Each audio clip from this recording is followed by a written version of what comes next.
आइए सूरह अनाम की आयत 135 का तर्जुमा पढ़ते हैं। कह दो लोगों, तुम अपनी जगह अमल किए जाओ, मैं अपनी जगह अमल किए जाता हूँ। अनकरीब तुम लोगों को मालूम हो जाएगा कि आखिरत में जन्नत किसका घर होगा। कुछ शक नहीं कि मुश्रिक नजात नहीं पाने के।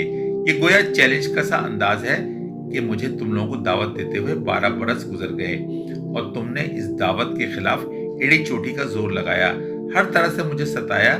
3 साल तक घाटी में महसूर रखा, मेरे साथियों पर तशद्दुद किया, गर्ज तुम मेरे खिलाफ जो कर सकते थे करते रहे।